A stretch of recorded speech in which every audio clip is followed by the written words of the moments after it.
24 janvier 2022, 24 janvier 2023. Voici une année jour pour jour que le régime Roch-Marc Christian Kaboré connaissait sa chute sous la pression du mouvement patriotique pour la sauvegarde et la restauration, MPSR 1. Après 8 mois de gestion caractérisée par l'aggravation de la situation sécuritaire, le pouvoir du lieutenant-colonel Paul-Henri Sandaogo Damiba connaît le même sort comme celui de son prédécesseur. Le nouvel homme fort du pays est le capitaine Ibrahim Traoré qui a pris le pouvoir le 30 septembre 2022. Il n'a que 4 mois de gestion à la tête du pays des hommes intègres. D'un régime civil, le pays des hommes intègres est dirigé par les autorités de la transition. Une situation qui fait l'objet d'analyse auprès des citoyens. Il dresse un bilan dans les différents secteurs d'activité. Tout d'abord, sur le plan politique. D'abord, le plan politique, voilà, on peut dire que la classe politique a échoué dans son ensemble, ce qui a fait que la démocratie a été éteinte par des militaires qui sont venus au pouvoir. Donc, sur le plan politique, voilà, je relève quand même un échec des politiciens qui n'ont pas pu gérer le Burkina Faso depuis un certain temps. Voilà. On avait commencé à décrier certains manquements depuis sous Blaise Compaoré. Sous Roch Kaboré, ça a continué. Peut-être que c'est ce qui a justifié ce qui est arrivé. Voilà, chacun aura son idée, mais moi je relève en tout cas un échec de la part de la classe politique qui doit revoir sa copie. Au niveau politique, il faut dire que l'arrêt des activités politiques fait que il y a un calme.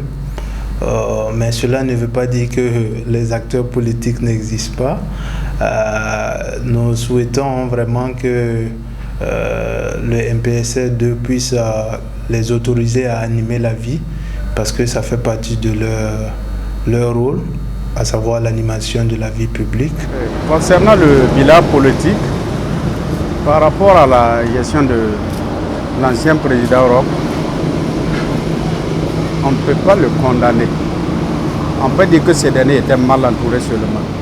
Sinon, le président avait la ferme volonté de faire travailler à avancer notre chère patrie.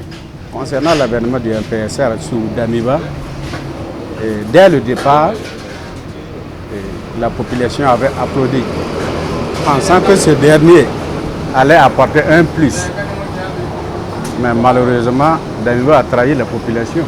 Concernant l'arrivée du MPSR2, on le tire le chapeau au capitaine Traoré, parce que c'est un fervent défenseur de notre patrie. Puis vient le volet sécuritaire.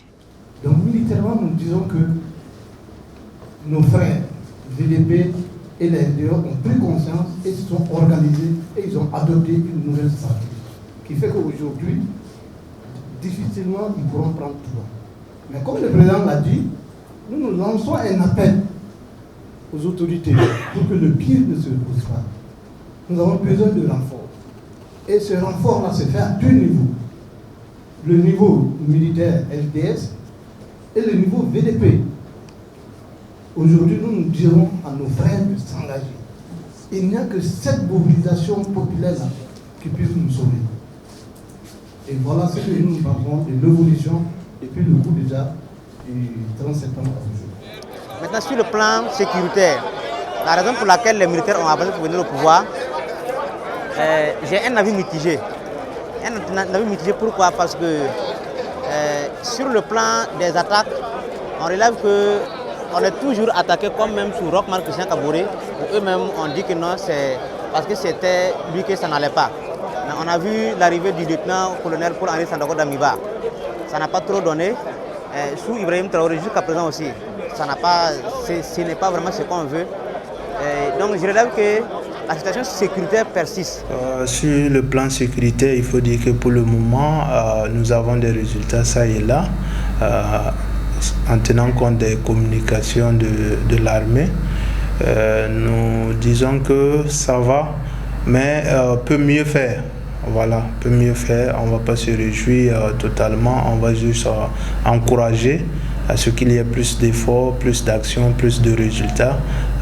L'objectif, c'est de retrouver le territoire, recouvrer le territoire national et de permettre à nos parents de regagner leur village, leur terre.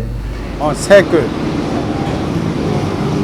sur le plan sécurité, du jour au lendemain, ça ne peut pas aller comme bon le semble, mais d'ici, voire un an, en tout cas, déjà même, on sent que ça va. Ça va. Et je pense qu'au début de la crise même, on devrait attraper le taureau par les cornes. Mais malheureusement, ça n'a pas été le cas. Voilà maintenant que le jeune capitaine a eu l'initiative de venir travailler. Vraiment, on ne fait que lui tirer notre chapeau et l'accompagner. Il a dit, lors de la rencontre avec les étudiants, que sa plus grande peur, c'est de trahir la population. Effectivement aussi, notre peur aussi, c'est de trahir aussi notre président. Et enfin, le volet économique. Sur le plan économique, là, c'est la catastrophe. Là, il ne faut pas qu'on se leurre. Nous, on est du privé. Et comme beaucoup de structures du privé, sur le plan économique, ça ne va pas vraiment. Et même sur le plan... et même quand on prend l'État même sait que bon, l'aspect économique a vraiment un peu chuté. Voilà, je ne sais pas si ça sera quoi la panacée, mais en tout cas, je relève que l'économie a sombré et il faut que les nouvelles autorités travaillent à rehausser vraiment cette image-là. Sur le plan économique, il faut dire que les choses sont difficiles. Difficiles parce que les coups d'État, comme nous le voyons, ça plombe, ça joue, ça a un impact sur le plan économique. Et puis avec le contexte d'insécurité, les activités économiques sont au ralenti dans certaines zones et voire des services même qui n'existent plus. Par exemple, nous ne pouvons plus faire des travaux de fourrage dans certaines localités ainsi que des constructions. Donc ça a un impact sur l'économie. Sur le plan économique, il fallait s'y attendre. Il fallait s'y attendre. Pourquoi? Parce qu'il y a eu trop de laisser-aller, il y a eu des détournements, il y a eu trop de laisser-aller.